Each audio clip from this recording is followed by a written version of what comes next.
नमस्कार, मैं प्रत्युष शर्मा और आप देख रहे हैं CTV7 न्यूज़ की खबरें। शुरू करते हैं प्रादेशिक खबरों से। आज 5 लाख का नक्सली मारा गया है। अर्जुन सूरी इस नक्सली का नाम बताया जा रहा है और ये कई प्रकरणों में शामिल था। इसके बाद से टिफिन बम और हथियार भी बरामद किए गए हैं।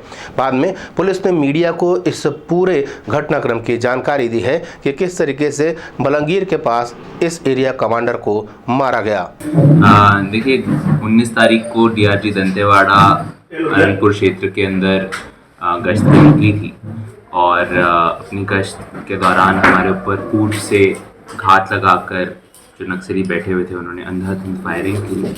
आत्मसुरक्षार्थ DRG दंतेवाड़ा के द्वारा भी अपने बचाव में फायरिंग किया गया। फायरिंग के पश्चात जब हमने एरिया को सर्च किया तो हमको एक नक्सल पुरुष काडर का शव मिला है, जिसकी पहचान अर्जुन सोड़ी के तौर से की गई है। ये मालंगीर एरिया कमेटी मेंबर था और इसके ऊपर शासन के द्वारा 5 लाख का इनाम घोषित था तथा पुलिस अधीक्षक दंतेवाड़ा की तरफ से 10,000 रुपये का अतिरिक्त इनाम घोषित किया गया है। इस काडर के ऊपर वर्तमान में 13 नक्सल अपराध दर्ज हैं। कई अन्य माओवादियों की भी घटना में घायल होने की सूचना हमें मिल रही है, परंतु अंधेरे का फ़ायदा उठा के वो लोग चले गए हैं। मौके से एक देसी कट्टा, एक 5 किलोग्राम का टिफिन बम एवं अन्य नक्सली सामान भी मिला है। छत्तीसगढ़ में राजनीतिक दृष्टि से लगाए गए आरोप और उसके बाद पुलिस FIR के बाद में चल रहे प्रकरणों पर आज राज्य सरकार ने विचार विमर्श किया है और लगभग 32 प्रकरणों को राजनीति से प्रेरित मानकर इसे रद्द करने के लिए अनुशंसा की है। गृह मंत्री ताम्रध्वज साहू ने मीडिया से चर्चा करते हुए बताया कि कुल 48 ऐसे प्रकरण थे जिन पर विचार विमर्श किए जा रहे थे। वहीं उन्होंने इस बात का भी जिक्र किया है कि कार्यकर्ताओं को स्वयं आकर के बताना पड़ेगा कि उनके विरुद्ध किस थाने में प्रकरण चल रहे हैं, क्योंकि सारी जानकारी संगठन को नहीं होती है। नशे के कारोबार करने के लिए छत्तीसगढ़ अब स्वर्ग बनते जा रहा है, क्योंकि यहाँ पर हर तरह के नशे के सामान आसानी से उपलब्ध हैं। IG आनंद छाबड़ा ने आज प्रेस कॉन्फ्रेंस लिया है और बताया है कि 4 आरोपियों को गिरफ्तार किया है पुलिस ने और इनमें से 2 जो आरोपी हैं वो अंतर्राज्यीय तस्कर हैं। इनके पास से तरह तरह के नशीली सामग्रियां भी बरामद की गई हैं, ड्रग्स बरामद किए गए हैं, गांजा भी बरामद किया गया है। इसके अलावा अन्य नशीले पदार्थ भी बरामद किए गए हैं। पुलिस ने प्रेस कॉन्फ्रेंस करके इन तमाम बातों को उजागर किया है। नारकोटिक्स के खिलाफ तो इसमें इसी कड़ी में आज आपके सामने लगभग 15 लाख के जो मशरूका जब्त हुआ है, जिसमें गांजा है, चरस है, ब्राउन शुगर है और नाइट्रस की टैबलेट्स हैं। इसकी कार्रवाई करके आज 4 आरोपियों को गिरफ्तार किया गया है और आने वाले समय में इस नेक्सस को तोड़ने के लिए पूरा प्रयास किया जाएगा। एंड मैं उम्मीद करता हूं कि लगातार इसमें कार्रवाई चलेगी और अन्य बड़े लोग भी इसमें जो सप्लाई चेन के साथ हैं और जो डिमांड चेन में हैं वो भी इसमें पकड़ाए जाएंगे। उसके लिए भी लगातार कार्रवाई चल रही है और क्राइम्स ये जो नारकोटिक्स सेल की टीम है ये लगातार कार्रवाई करती रहेगी। इनका मूलतः काम रहेगा डॉक्यूमेंटेशन, पकड़ धकड़ और सप्लाई और डिमांड इस तक पहुंचना। आरोपियों के साथ साथ कहां से ये ड्रग्स हमारे यहां आ रहे हैं, कहां इनकी खपत हो रही है, कौन इनके प्रमुख लोग हैं जो इस सप्लाई लाइन में हैं, उनको भी पकड़ना। छत्तीसगढ़ के भारतीय जनता पार्टी प्रभारी D पुरंदेश्वरी के दौरे को लेकर के कयास लगाए जा रहे थे कि यहां पर शीर्ष नेतृत्व में संगठनात्मक दृष्टि से परिवर्तन हो सकता है।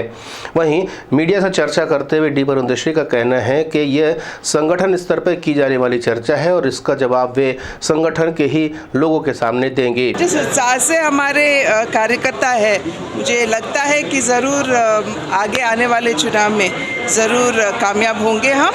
और यहाँ के जो प्रशासन के प्रति जो यहाँ भ्रष्टाचार हो रहे हैं, जो हमारे कार्यकर्ताओं पर FIR दर्ज किए जा रहे हैं, उन सभी की समीक्षा होगी और किस तरह से कार्रवाई होना है उस पे भी निर्णय हो जाएगा। काफ़ी लोगों को पता नहीं था, जानकारी नहीं था, क्या क्यों गुप्त? नहीं, ये तो संगठन के तौर पर होने वाली समीक्षा है ना। बड़े लीडर नहीं दिख रहे आपके दौरे में? सभी तो नेता है हमारे यहाँ, बड़े छोटे नहीं होता है। हमारे पार्टी में हर एक कार्यकर्ता नेता है। वहीं इस मामले को लेकर के पूर्व मुख्यमंत्री डॉक्टर रमन सिंह का कहना है कि ये संगठन स्तर पर चलने वाली कार्रवाई है और इसके लिए कांग्रेस को चिंतित नहीं होना चाहिए। उनका ये भी कहना था कि यहाँ पर जो भी आता है संगठन की ओर से वह आखिरी व्यक्ति तक चर्चा करता है और उसके बाद ही कोई निर्णय लिए जाते हैं। कांग्रेस के लोगों की तकलीफ ये होती है हमारा संगठन की एक बड़ी सामान्य प्रक्रिया है।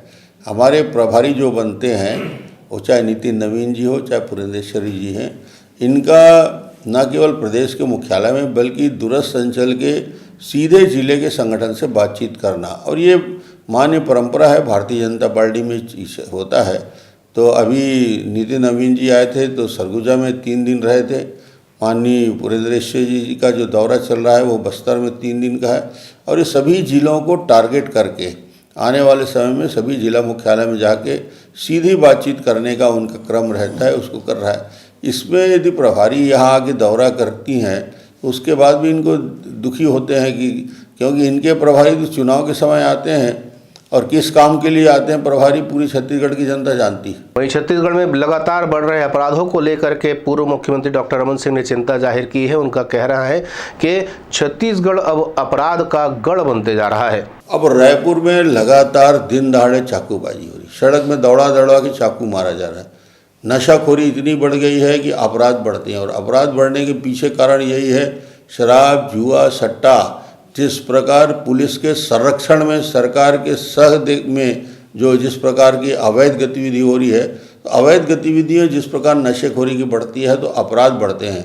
अपराध को रोकने वाला कोई नहीं है, क्योंकि पुलिस प्रशासन में और पुलिस में लगे हुए लोग भी आज मैं कह सकता हूँ कि उनको सट्टा और जुआ अपराध से मतलब नहीं है, सिर्फ और सिर्फ नीचे से ऊपर तक वसूली का क्रम जारी है। छत्तीसगढ़ कांग्रेस के संचार विभाग के प्रभारी सुशील आनंद शुक्ला ने एक वीडियो जारी करके कहा है कि प्रधानमंत्री नरेंद्र मोदी प्रदेश का नाम लिए बगैर प्रदेश की जो गोधन योजना चल रही है उसकी सराहना कर रहे हैं।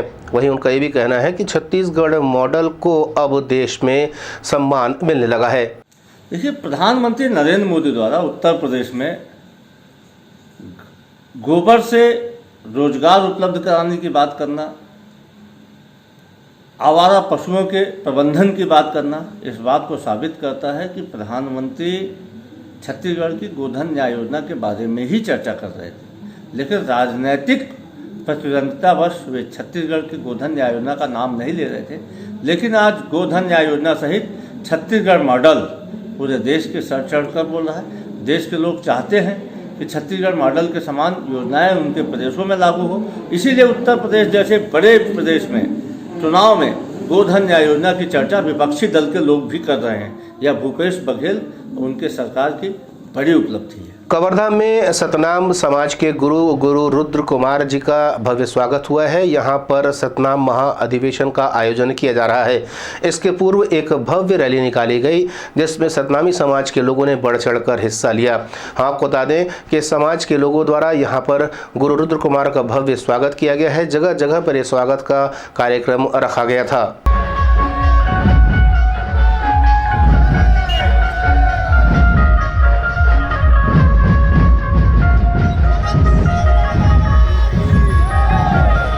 इधर नवा रायपुर के किसानों ने अपने विभिन्न मांगों को लेकर के रैली निकाली है। मूलतः 8 मांगे हैं जिनको लेकर के सरकार और किसान के बीच में तालमेल नहीं जम पा रहा है।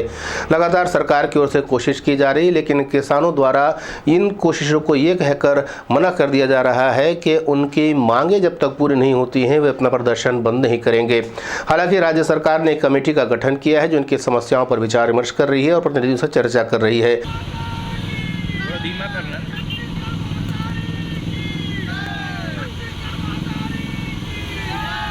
CTV7 की खबरों में फिलहाल इतना ही। हम आपको बताते हुए हो रहा है कि CTV7 न्यूज़ का प्रसारण प्रदेश के विभिन्न केबल नेटवर्क पर किया जा रहा है, और अगर आप इसे YouTube पर देख रहे हैं तो इसे सब्सक्राइब करना न भूलें।